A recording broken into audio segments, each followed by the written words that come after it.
Hey everybody, Breakman Z here. It is, well, now pretty much after Marscon. And I'm sitting here with one of my good friends from Dementia Radio and also YouTube, the all-powerful Nateboi. Greetings, I am in fact still the all-powerful Nateboi. I do want to take this opportunity because there's a microphone here to point out that the St. Pauli's girl is the worst shit I have ever had, made only worse by the fact that it is non-alcoholic. If I was at least getting drunk, I could tolerate it, but no, it just sucks. But I've opened it and I can't just throw it away because that's how I am. And, well, even though it's non-alcoholic, it would be a waste of perfectly good beer. No, it wouldn't. I just went over that. Yeah, true. Anyway, tell them what we're here today for. We are here to do a video game review. Now, it's already been a title that I've reviewed on my own and on my show. But, what the hell? It's Con. And we haven't had enough comments about Luca's tits. Therefore, I'm here. Yes. We are doing a review on Chrono Trigger for the Nintendo DS. Y'all know the story, so we're not going to get into that. And if you don't know the story, fuck you. Yeah, pretty much. Just go look it up on Wikipedia. We don't have time for that. Seriously, arguably the greatest console RPG ever. If you don't know it, it's... Yeah, plus ported to a handheld device. That is fucking awesome. Well, it is. I did enjoy the fact that it was not just a port, actually. That was the nice part to me, that instead of just porting it straight from the cart, they actually retranslated it to have a more correct translation to the original Japanese, which added a lot of very interesting bits, such as here's a minor part, Isla's charm top. Well, in the DS version, it was the alluring top. And it told you this is a skimpy top to make people distracted so that you could steal better. Oh, of course. And we all knew that's what it was. Yes. But they didn't translate it that way in the original card. It was the charm top. Right. Or the very subtle hint that Luca might have been a lesbian. Indeed. And which just explains so much, because why the fuck else would she and Chrono, like seriously, they were childhood friends. Plain and simple, Chrono should have been stuffing it in her so hard she'd have a nutsack-shaped dent in the skin between her vagina and her asshole. Indeed. But now we know why, because she might be lesbian. That would explain it. Well, it could also explain why she likes the mechanics, if you know what I mean.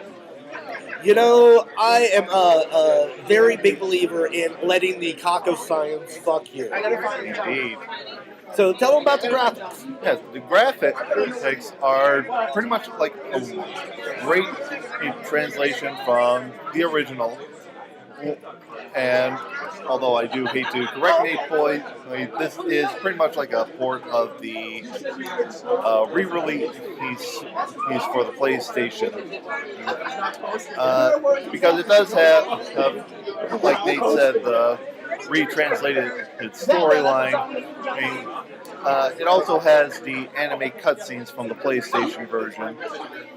And a nice thing that I liked was the fact that you could, in the options, set it to take out the cutscene and bring everything up to one screen.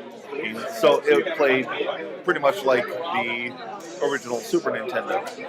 You know, I liked the dual screen. I liked what they did with that. I liked the fact that they had this map going on down at the bottom screen. You were playing on the top. That was nice. I liked that you could play with the stylus. I thought that was very nifty. I also, while the graphics are definitely a direct port, they did add some other gameplay functions like the arena, which is simple but fun. I had a very good time training up monsters and telling them to kill shit. That was great.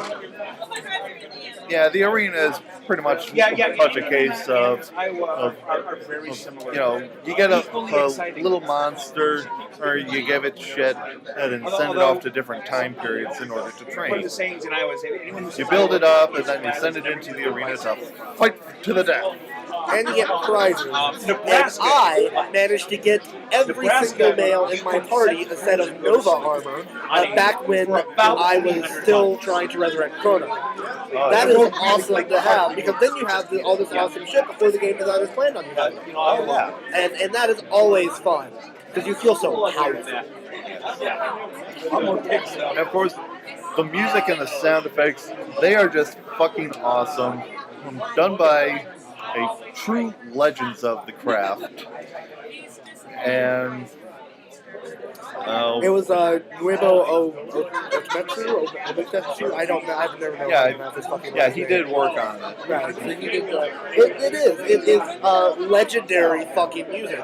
Who the shit doesn't know Frog's theme? I mean, the most epic and legendary sounding music in the history of video games. You hear that and you go, this is the theme of somebody who can cut a fucking mountain in half. Damn straight. It doesn't get more epic than that. You get these immediate visions of honor and dignity, even under a cursed form. By the way, I fucking love Frog. He's got to be one of my favorite characters ever. And I'm going to take this opportunity to plug something. If you haven't checked it out, there's a webcomic called Captain SNES. You can Google it, just Captain SNES. It is a sprite comic that takes in the same vein as Captain N, the Game Master. Right, thank you. And it kind of picks up where Captain N left off and does a whole lot with the background mythology of Captain N and adds this whole idea of what happened to video game land when the SNES came out. It's very entertaining. The only downside is that the artist is really, really crappy at updating. But there's like 700 strips, pages for you to read. So check that out. But the reason I bring that up with Frog is because one of the most epic moments in that comic comes from Frog when he is taking on the Nightmare Eater. So here he is, the hero that bears the sword forged of dreams against the one who devours nightmares. And it was just epic as fuck. But anyways, we're talking about Lucas Tips. Yes. They wanted to have a lot of time to get everything. And of course, you really gotta love the replayability, especially with New Game Plus. Because you get to go through with all the items and skills that you earned the first time around, and you get to unlock different endings. And that is just like a major drawing point in any game. The different endings are absolutely wonderful.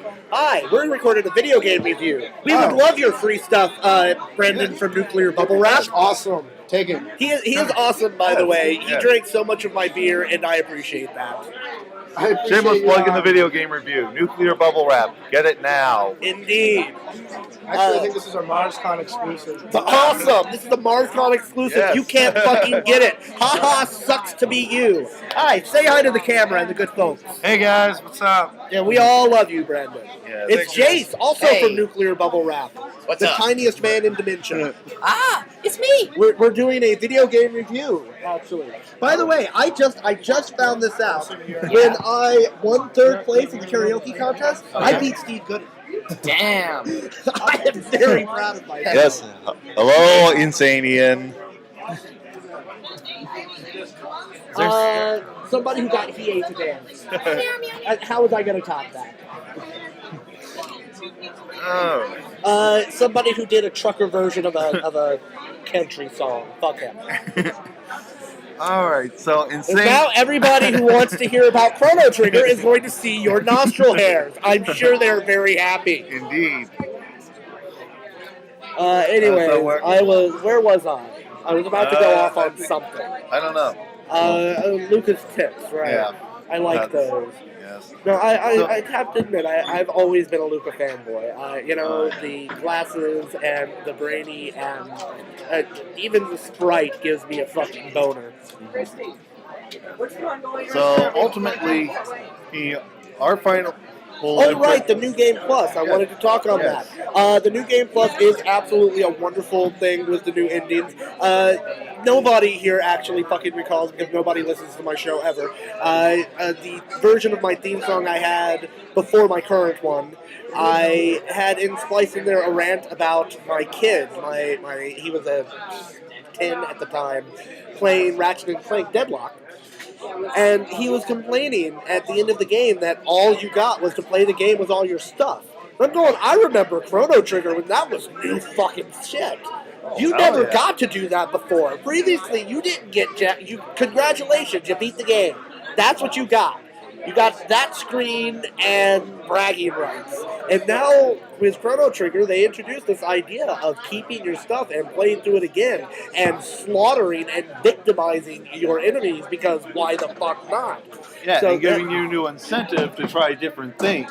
Right, so it's great, try new characters, try strategies you hadn't played before, that kind of stuff. It's great, and I loved it, and I do think that Chrono Trigger was very innovative in that. I'm sure some smartass is going to make a comment about some Japanese video game that did it first, but as far as I'm concerned, if it didn't make it to America, it can fuck itself. Yeah. So ultimately, the final impressions on Chrono Trigger for the DS, definitely a worthy title to have in your collection. And whether you've got a DS, DS Lite, DS Side, a DS Super Mega Fucktard Edition, and you need to get Chrono Trigger right now. See, I figure you look at it this way. Don't keep watching the video. Oh, we're not going to do anything else entertaining until you go out to your store and pick up Chrono Trigger right now. Speak for yourself. Everything I do is entertaining. I'm fucking awesome. I do want to just give you this little bit of theory, thought, whatever. Chrono Trigger for the PlayStation 1, the PSX, the one that's packaged with Final Fantasy IV, will run you like $60 on eBay. Indeed. Chrono Cross, the sequel to Chrono Trigger, runs you $20 new. Yeah. Coincidence? I think not. Yeah. Think about that, Square. Just think about that. And plus, come on. You dropped $50 on the latest Final Fantasy 15,000 game. You can drop another $30 on a DS game. Indeed. So that's our thoughts on Chrono Trigger for the DS. Make sure you tune in to our shows respectively. I'll be sure to link that in the description box. So until next time, this is Breakman Z saying, be safe and may your save files never be corrupted. And speak your mind, or at least shut the hell up while I speak mine.